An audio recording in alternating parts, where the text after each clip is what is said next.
Welcome back to season 2 of the Why Mindset Matters podcast. I'm Eslana Loa. I'm an author, speaker, resilience mindset coach. I'm a nurse, a midwife, and a mother of 4.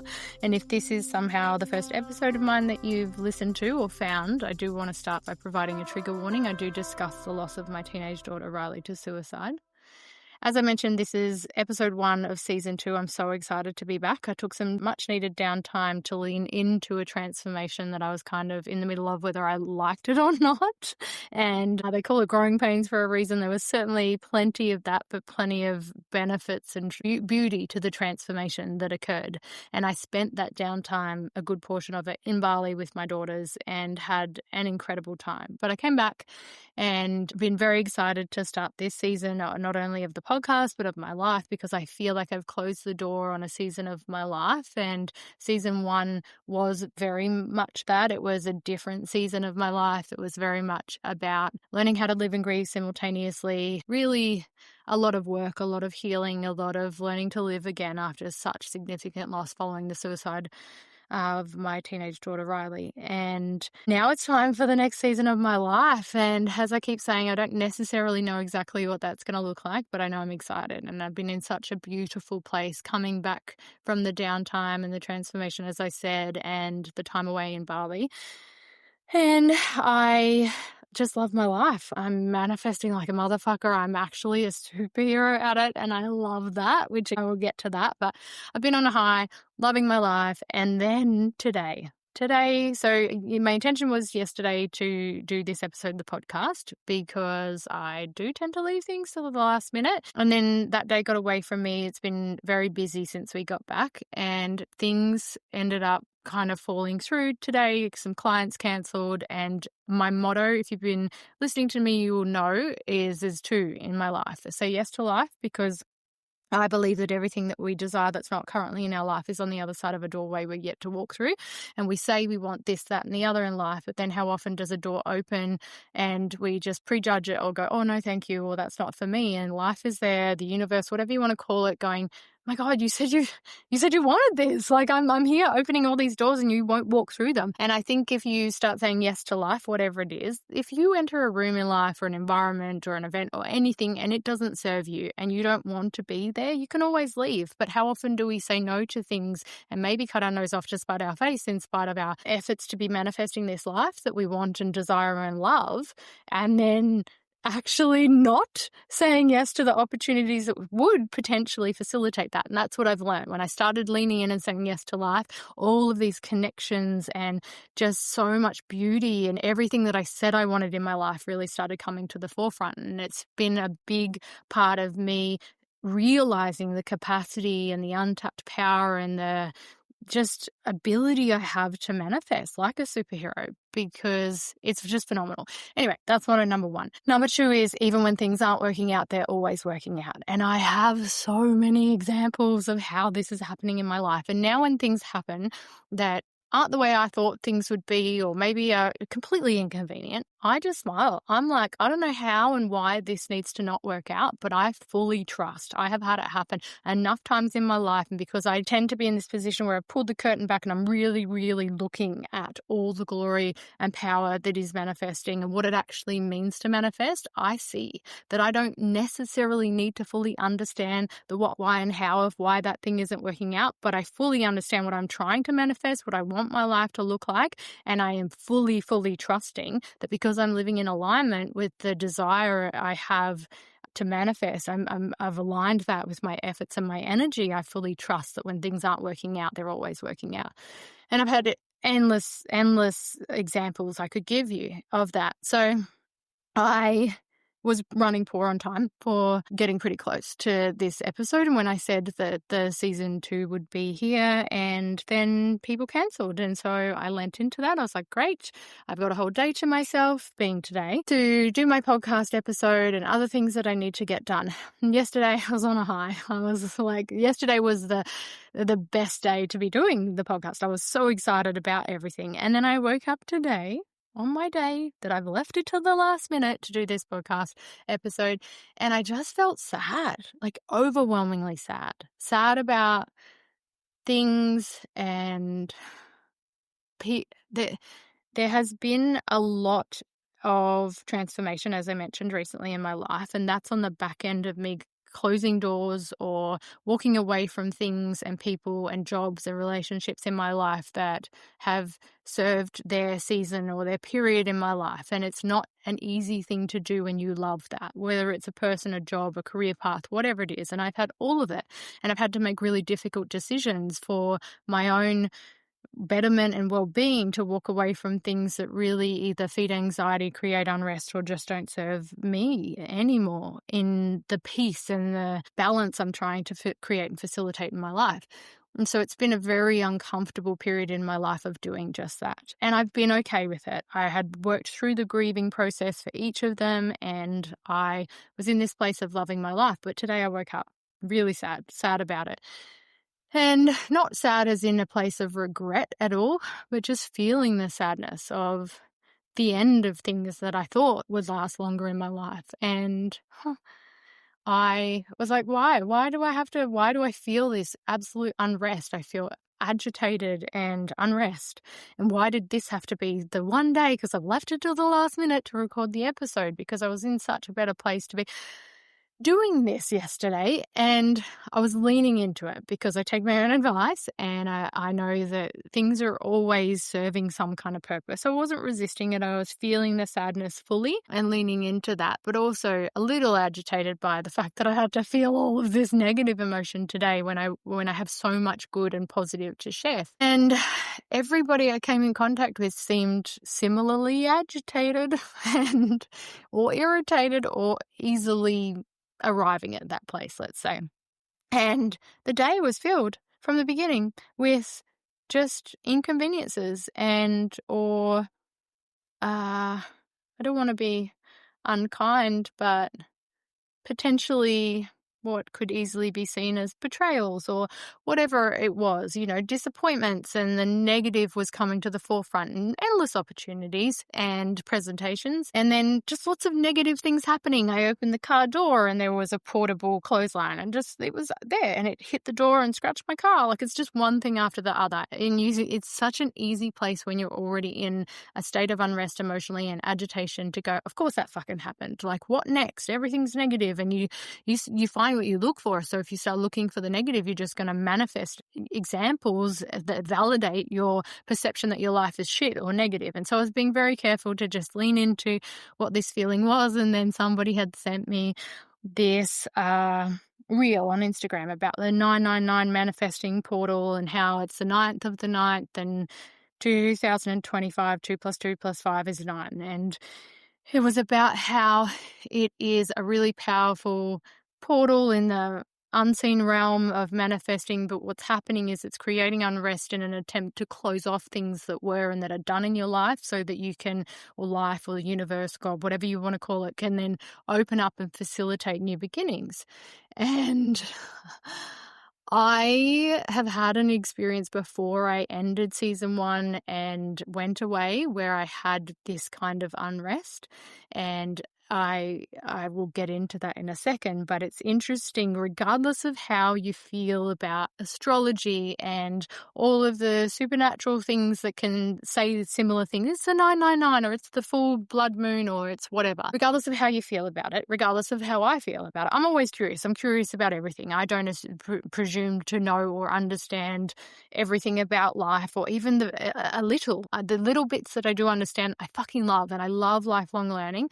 And I don't really have a desire or capacity to do a deep dive into astrology, but I also have enough wisdom to know that I can't be sitting here in what I feel to be the true power and glory of my capacity to manifest and calling myself a superhero at it, and how I know that I am able to impact and positively take accountability and responsibility for impacting the non-physical realm of my life in a way that I then see physical manifestations that I'm enjoying and loving and leaning into, but then think that oh, that doesn't affect us, you know, whatever the moon's doing or astrology says that I don't even understand all of the stuff that they talk about, but I do understand that what I felt today in the unrest and waking up sad over things that I haven't been sad about. I made conscious choices to end things in my life that have brought me peace, and until today I didn't feel, and I don't feel, like I said, the sadness in a form of regret.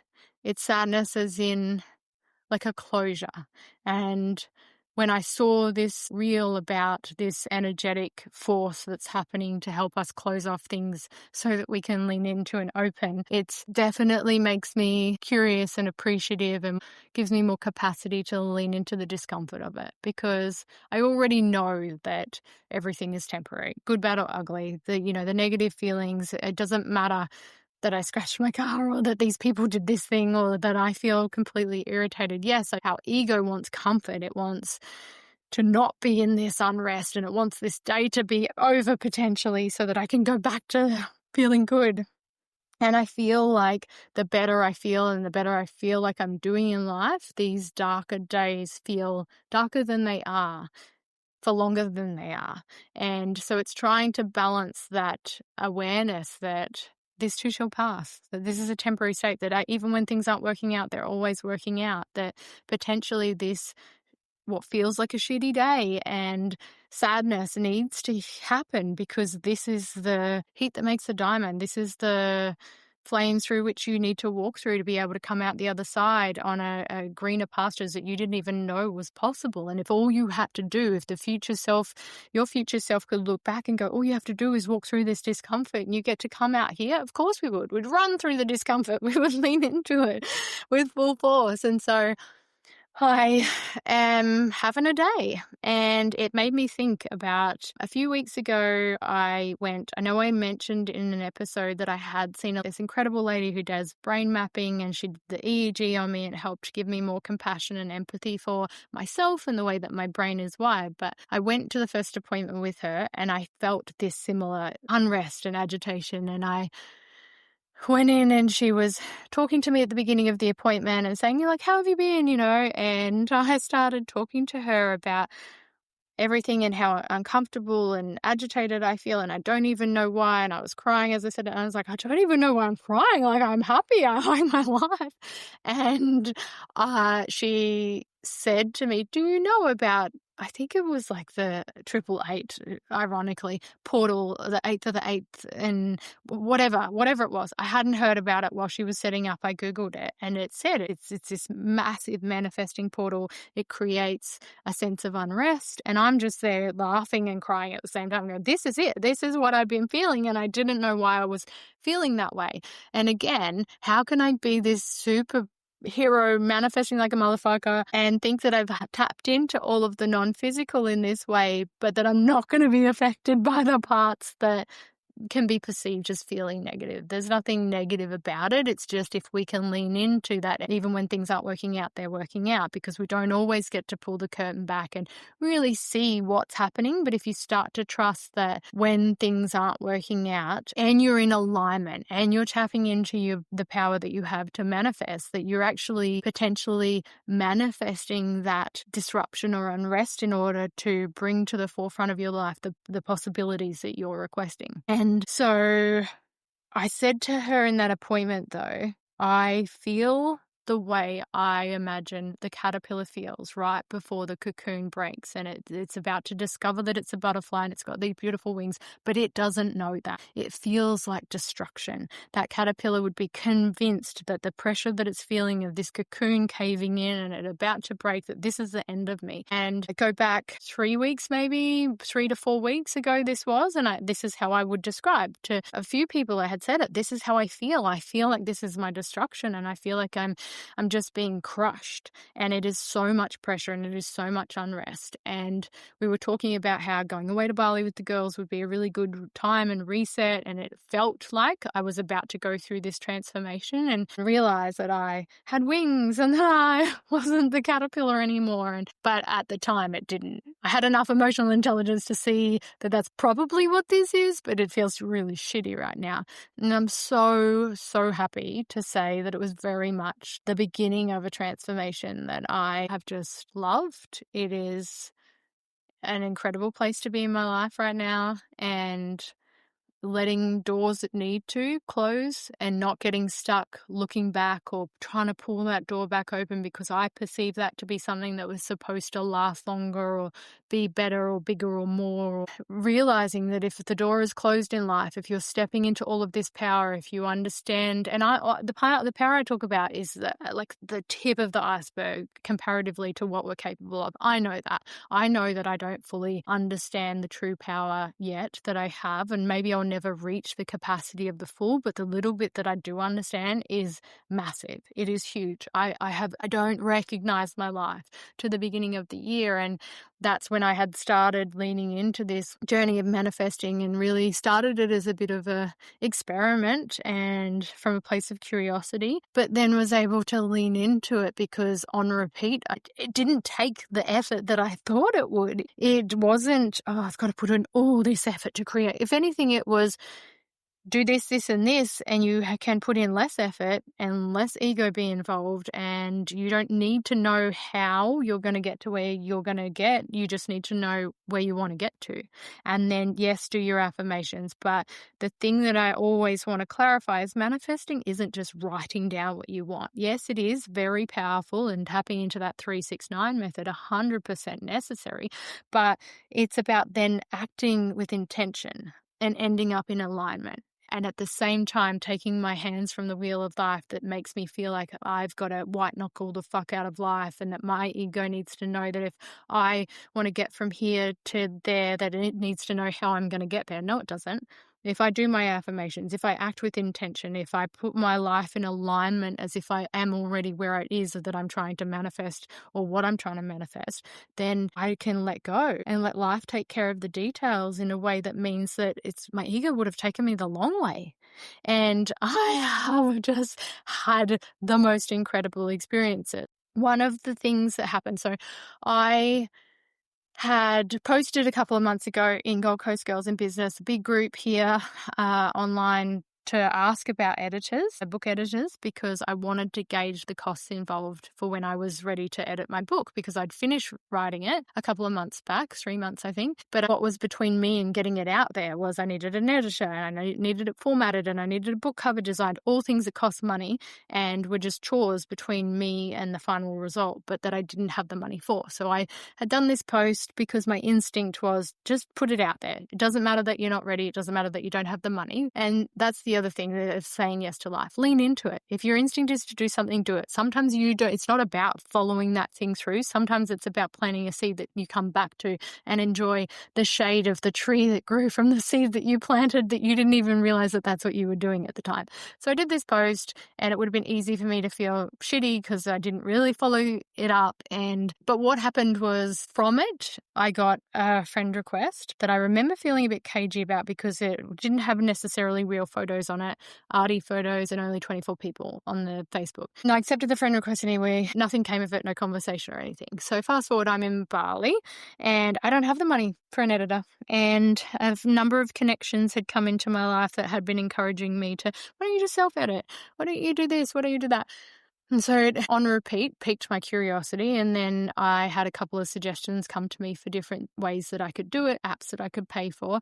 And obviously paying $60 for an app pales in comparison to paying maybe thousands for an editor. So I thought, you know what, I've got this downtime away. I'm going to make use of it. And I don't know what I don't know, but I'm enjoying the learning. So I got onto an app that helped me edit the sentence structure of my book, because I knew I didn't need an editor to change the way I wrote. I love the way I write. I've had positive feedback on it. I just wanted to make sure that grammatically I was correct and that the structure was right.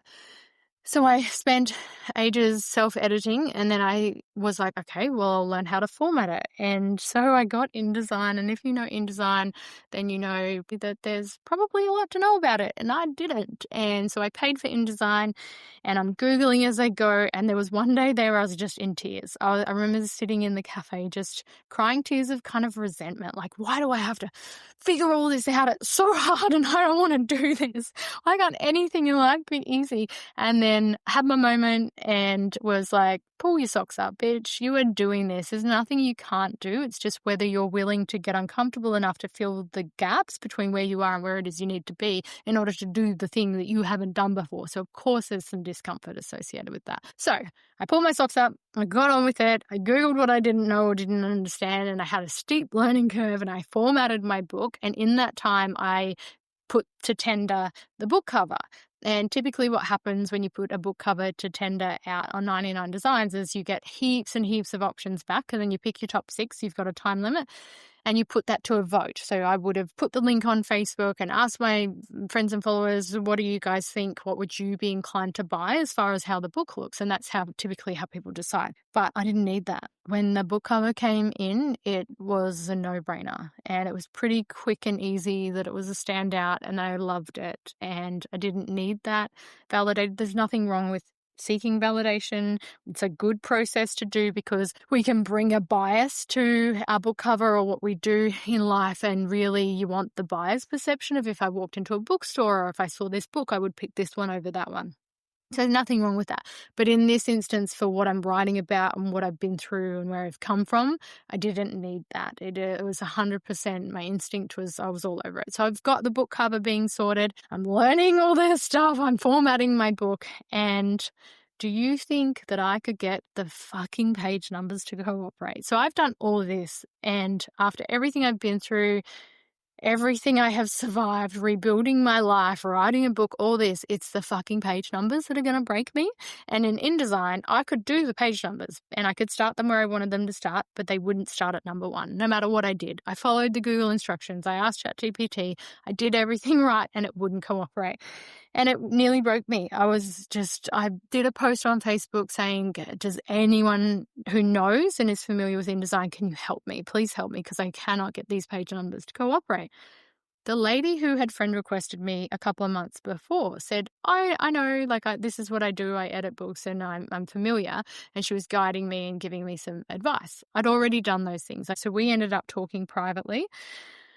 And the short of it is I connected with this amazing human that I'm yet to meet in person, and I cannot wait to hug her, who said, I can't reformat your book. I've had a quick look at it. There are some suggestions I would make that they come from how we would professionally suggest historically to do that, but a lot of people and even bigger stars and stuff are self-publishing, and so there's definitely not a wrong way to do it, and the book itself was structured okay. There was just things, and was I open to suggestions? So 100% I was like, yep, hit me with anything. I will take on any of your constructive criticism. And so we were kind of going backwards and forwards, and she helped fix the page numbers, but then she came back to me and gave me such incredible advice on how it could be structured better. And then asked if she could help me just make some improvements. And again, I'm all for improving. And the things that she did, it never changed the structure of the book or what I had done. She just formatted it in a more professional way that made it present so much more beautifully. And the way I would describe how it felt is, when Pinocchio says in the movie, I'm a real boy. She made it, I'm a real book. It's so beautiful. There was nothing wrong with what I had done. It 100% could have gone out because it's a powerful message, but she made it so beautiful and she made it feel effortless. And when I kept expressing my gratitude, she had said something along the lines of, just looking through the parts that I've skimmed over, I know how much reading this book is going to positively impact me, where I'm at in my own grief and my own life journey. And I'm so grateful for the exchange. I'm happy to help you because of the help I'm going to get from reading this book. So I'm sitting in Bali just crying, realizing that what I perceived to be this frustrating inconvenience of no matter what I did, I followed all the instructions and the fucking book numbers wouldn't work out. Page numbers, sorry. And it wasn't working out for a reason. If I had mastered the page numbers, I would never have reached out for help or made that connection with this incredible human who helped me do even better with what I was trying to do. And vice versa, her get the book and even know that I had written this book or could potentially help her by offering it to her to read. And so I have had so many things like this happen where these inconveniences or these things aren't working out, and it's so that other things can work out. I think I mentioned in an episode in the end of the last season about how I had said that I was going to manifest a whole road to myself on the plane, and how, as a result, looking back, it's easy to piece the puzzles together. But you can imagine, as I tell this story, how inconveniencing and irritating some of these things could feel to certain people. But my flight got changed to another provider. Turns out better provider, so it wasn't mad at all. But then it got delayed. And then I got to the airport and it got delayed 3 or 4 more times. And when I eventually finally got on the plane, I got on a packed plane that had a whole row to myself. And when you look back and go, I'm out here going, I'm going to manifest, I'm going to have a whole row to myself, I'm going to do this. And the universe is going, well, can you just give me a second, darling? Because that's not going to happen on Jetstar. So I'm just going to put you over here on a Qantas. And then, oh, hang on a minute. I've just got to maybe inconvenience some other people. So they decide not to get this flight, not be in the seats next to you. I don't know. But all these things that had to happen in order to align what I said I was asking for, if we get caught up in the what's not in my life that I want in my life right now, the impatience associated with thinking that things should be in our life because we desire them is kind of the same, I think, as cock blocking your own success manifesting wise. Because I now 100% know that anything that's not currently in my life that I desire, because I'm living in alignment, I'm saying yes to life, I'm showing up for myself, I'm enjoying these beautiful connections, I understand that even when things aren't working out, they're always working out. Therefore, if what I am desiring to manifest isn't here, it's because it isn't ready. It's because something in life still needs to happen in order for that thing or that person or that connection or whatever it is to be in its prime state for it to be the beneficial connection or bring the beauty or the peace or the whatever it is into connecting with my beauty and peace and my life. And so I don't rush anything. I don't think I'm missing out on anything. I know that I am 100% where I am supposed to be. And I keep talking about alignment, but it is so powerful because when you get into alignment, everything feels easy. I want to say easy, but easier. Not like everything is easy, but everything with regards to manifesting feels easy. It feels easier to lean into otherwise what we would see as discomforts, like inconveniences or things not working out, because I kind of smile now. I'm like, I don't know why that's not working out, but I trust that it, in some way it is, even if right now it feels like it isn't. And it makes the bumps, the speed bumps of life and the hurdles feel easier to tolerate. And the whole journey is just a more comfortable ride. And that's why earlier today I was trying to lean into this feeling of discomfort and agitation. I was trying to minimize my interactions with other people so that whatever unrest was here for me emotionally didn't negatively impact others. Because I know I don't always have to know or understand the magic of life and what is happening, but I know that I'm doing all the right things and I'm in alignment. And so I just need to enjoy the ride as much as possible, really. The other thing I've been reflecting on with manifesting is it's like when you join the gym. If you've never been to the gym, my 14 and 16-year-old joined the gym in the last year, and when they started coming, I remember particularly my 14-year-old feeling really disgruntled. Her ego was, what do you mean I have to warm up with the 1 kilo, or you want me to use the 2 kilo? And I'd be explaining to her, darling, you're doing these exercises and lifting weights you've never done before, and you'll build strength in time, but if you let your ego take the wheel, you put yourself at risk of injury. And it was so quick that the girls found that they were so much stronger and they could lift so much easier and so much more weight, and it just became less of a chore. But if you backtrack to the beginning of a relationship with weightlifting or the gym, or for them, they're teenagers, they don't have to worry about their diet and everything. But if we as adults join the gym, we have to realize that going and lifting weights or just doing exercise isn't enough. You can exercise your abs, for instance, but that doesn't mean you're going to see abs unless you combine it with efforts in the kitchen and being aware of what you're putting into your body. And manifesting is a lot like that. At the beginning, it can feel like a chore. It can feel like a heavy thing to do. Of like, I remember when I started doing and raving about the 369 journal. You write your manifestations 3 times in the morning, 6 times in the middle of the day, 9 times at night. And I know from when I started how inconvenient that could feel, and how the night would get away from me and I'd be like, far out, I forgot again to do my 9. And then I started seeing the more diligent I was, the results I would get. And it made it so much easier to be diligent, to prioritize the middle of my day, to do my nighttime ones before I made dinner so that the night could get away from me. Because the one thing I wasn't going to like sacrifice or give up was the results that I was getting. And so I became more consistent and diligent, and then I got more consistent results and just fell in love with the process. And it became like the process of weightlifting, because the more that I did it with consistency and dedication, the easier it became. It didn't feel like a chore. It felt like a part of my morning. It felt like, oh yeah, it's the middle of the day, I'm going to write my stuff. And the beauty of it is that I did it for long enough, and till a point that I can reflect on now, where I got into alignment. It wasn't just the affirmations. The affirmations served a purpose of consistency and dedication that saw me show up for myself and be intentional about my actions and how I showed up in life. And then in doing so, end up in alignment, that I wasn't just requesting from life or the universe this, and this in life. I was acting as if it was already here, and then putting myself in situations that facilitated the very connections that would enable the things in my life, or the connections or the people or the work that I was saying that I wanted.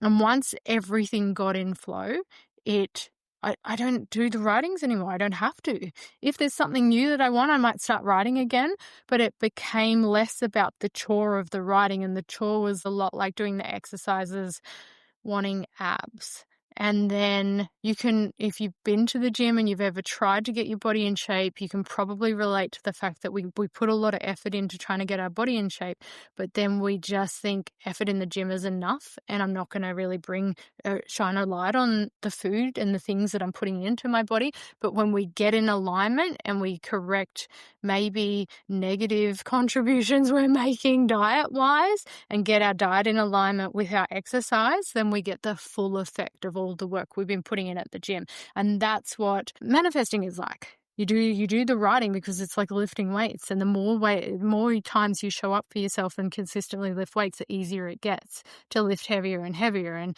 that's how manifesting felt. The more I did it, the easier it felt. And then I got in alignment, and now everything just feels like I'm in flow and easy, and I am manifesting like a motherfucker. I'm not trying to say that everything in my life feels easy. I'm not saying that I am without challenges. I'm not saying that at all. I'm saying I've just been through a horrifically uncomfortable transformation that I was able to lean into and acknowledge and try and make the best out of, and not try and control how long that discomfort needed to last for, because I saw it as a transformation. I'm saying that it was easier to go through that because I take a step back and view life through a wider lens now, and see that even when things aren't working out, they're always working out. And that what I don't need is my ego at the wheel thinking that it needs to know, control, or dictate the route we take, the destination, the outcome, any of it.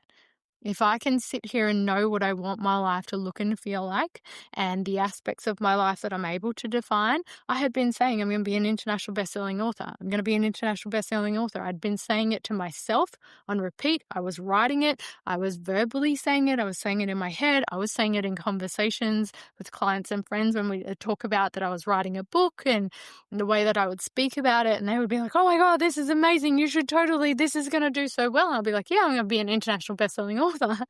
And I have just, while I was in Bali, finished my chapter contribution. I've ticked off all the boxes for my contribution to the book that comes out in March next year. There's a series of books called Start Over with Sir Marco Robinson and a series of other authors internationally. There are 14 authors in each book contribute a chapter to the book called Start Over, Turn Any Loss into a Sensational Comeback. And it is a book about the human spirit and resilience, and stories about how people have been to the depths of hell and rebuilt themselves, and how amazing essentially human beings are. And I am in book 1 of volume 2 that comes out in March. And it is, so far, every single book in the series is an international best-selling author. And so that it wasn't something that my ego could have facilitated. There's no way who I am on the Gold Coast in Australia could have facilitated a connection with Marco Robinson in the UK to even open the door to an opportunity to be an international best-selling author in a series of books like this. But when I started manifesting it and doing it and talking about it, Now, I know I mentioned this in another episode. It came up on my Instagram one day. How good is the algorithm when you put your powers to use for good instead of evil? It came up with Marco Robinson, and if you don't know who he is, you can do a deep dive. But he even made his own movie. It's on Netflix. It's called Legacy of Lies. It's quite a good movie. He's in it. There's a crazy story behind that too. But he came up on my algorithm, my newsfeed, and it was a story of him saying, "Are you interested in being an international best-selling author in a series of books about the human spirit and resilience?" And I was like, what the fuck? It was like he was talking directly to me. And see the power of being in alignment, acting with intention, act as if you're already there. I got ChatGPT to write a New York Times article about me as an international best-selling author and speaker and coach, and I read it to myself every fucking day. And so, yes, I'm not surprised that I am showing up as the manifesting superhero that I am. I'm loving doing it. I cannot wait to be. I'm loving all the stories I get from people too, reaching out, going, "Oh my God, I started doing the manifesting. I bought the journal when you did the episode. I'm following this." And to be honest, when I look at the statistics, my episodes on manifesting actually get the most listens, apart from my first episode about grief and saying yes to it, which I appreciate because I want people to understand where I'm coming from in my story, because I think it's a even more powerful backstory to the manifesting, because if I've come from the depths of hell and I'm here describing myself as the happiest I've ever been in spite of my trauma and my loss, of course there's something that has to go in as pieces of the puzzle, and manifesting is that. And the beauty of it is that we all have the capacity to do this. I'm not special. That's so cool. I'm not special. I'm just like you. The difference is I got curious, I experimented with it, and now I just fucking do it. Initially, so it was curiosity, experimentation, turned into religion. I said, it's like my religion now. I do it religiously. Now it's just who I am. It's not an experiment. It's not curiosity. It's definitely not religion. It's just coming home to myself. And it's a pretty cool place to come home to. This awareness that I love that quote that says our greatest fear is not that we're incapable or whatever he says. It's that we are powerful beyond measure. And I think that's true for a lot of us. I think we don't realize that that is the truth, but it probably does scare us. And I get it, because it's been confronting. It has been uncomfortable. It has been ugly to be faced with all of the shit and mud that we have to dig ourselves up out of in order to stand on our own feet and truly shine in the light of who we are. And we have to be willing to get up out of the mud. And it's uncomfortable, but it's completely worth it. And I love it. And that's the transformation that I have been through, coming home to myself. So I'm very, very happy to be here and in season 2 and sharing this new everything with everyone that wants to listen. And when I was away, obviously I finished my book. She's finishing a little bit of formatting for me, and then I'll send it off so that I can get my author's copy and check that it prints right and just hold it in my hands. And then I'm so excited that I'm hoping within the next 2 weeks it should be out for print globally, which is amazing. And it's funny because I went through a whole lot of shit, a whole lot of imposter syndrome, a whole lot of negative self-talk. And this is where at the end of season 1, I was talking about all of that and this nasty negative self-talk that was trying to kind of keep me in my place of dysregulated nervous system that didn't know peace and was like, just sit down and stay familiar and small. And that was that unrest associated with the beginning of this transformation. But I'm so happy to say that I have no problem stepping into main character energy. It just feels like right. And there's no imposter syndrome as far as any of it now. And I'm so negative self-talk about, do you think you should be doing this, that, or the other? I really see the last few weeks of downtime as being able to lean into that transformation, as I said, and reap the benefits as a result. So I'm stoked to be here on this side of it, that's for sure, because it was a whole lot of discomfort. So obviously the book is written, my book. The other one comes out in March next year, so we'll talk more about that later in the year. But I want to have a book launch, I do, which is exciting. But over a year ago, I talked about having this burning desire to host an event that I would really like to become an annual event. and on the Gold Coast, where we have a celebration of life that's not necessitated by death, because too often do we lose somebody and then we want to translate or transmute this love and appreciation and respect and admiration that we have for them, and we attempt to do so in the form of a celebration of life. And there's nothing wrong with doing that, but the reality is they're gone. It's made even sadder by the fact that they're not here for us to translate this to. And I was querying why we don't do more of this and give people their flowers while they're still here to smell them, and that I wanted to have a celebration of life not necessitated by death, where we got to bring those nearest and dearest to us and really have a day that was just a big love fest, and helping people understand what they mean to us, and really making sure that we go out of our way, if only on this one day, to really let people know how much they mean and how loved they are. Because before I lost Riley, I was unaware that 9 people every day in this country take their life, and 6 of them are men. I'm not surprised, because I have worked in the mental health space since 2015 in childbearing and early parenting, and I had a real passion for men's mental health, because I find particularly in that field, nobody was doing it. Men were just fumbling their way through pregnancy, traumatized by birth, really taking this sometimes undiagnosed PTSD into early parenting and just suffering as a result. And I was very passionate about making that a very different experience for these men. And the beauty is, I'm not giving them anything they don't already have. I was just turning the light on via the workshops and the support that I provided, turning the light on so that they could see that they already had within them everything that they needed. And sometimes that's all we need, is somebody to hold the torch so that we can see our way forward. And even so that we can see that there's many options as far as the path forward, and that we're the ones that get to choose which path we take and how that looks and how it feels, and be the authors of our journey. And I fucking love it. Anyway, I love men's mental health. I'm going to get more into that this season, 100%. So I am going to have a celebration of life event on the Gold Coast that's coming in November. The proceeds will be a fundraiser. It's less about my book. Obviously, I want to celebrate my book and have a book launch, but it's less about the book, because I truly believe that will take care of itself organically. I have a big heart, a great message, no malicious intent, and an incredibly powerful book that already has incredible feedback. So I don't want to make it primarily about that. The book will be available on the day and prior to that for purchase, but it's not about that. That's me celebrating that little bit for me with people that I love. But the event is designed to be a fundraiser. There will be raffles and auctions, and the proceeds of the tickets, I think they're about $15, and children will be free. The proceeds of that stuff will go to Movember. So Movember is an incredible global charity that does wonders to raise awareness and much needed funds for men's mental health, suicide prevention, and cancer awareness. And I couldn't think of a better cause to contribute it to, because I saw a post the other day that said that we lose 60 men an hour globally to suicide.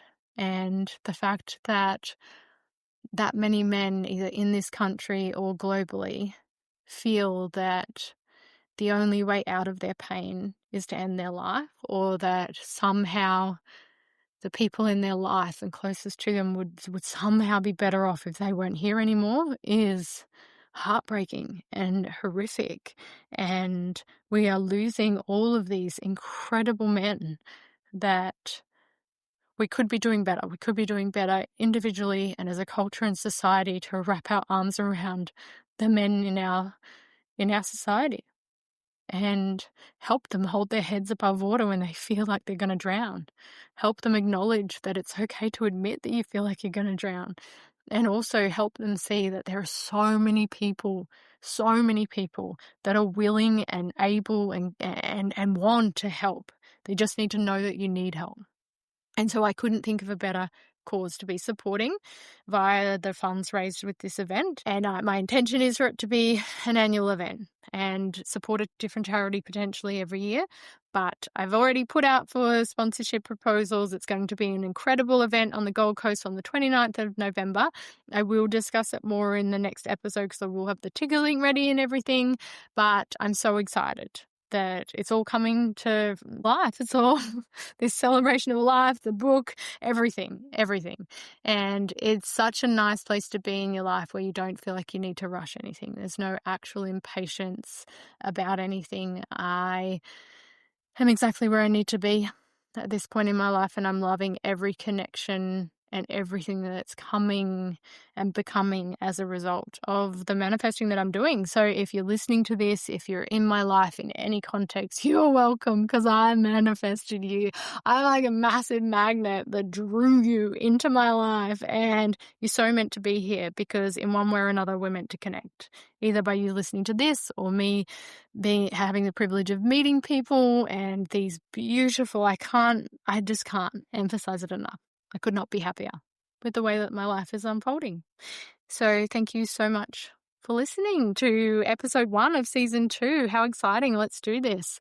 It's definitely, I think the last season was what it needed to be, but I feel like this one's going to be a lot more positive, a lot more enjoyable, and a lot more manifesting. So let's get around it.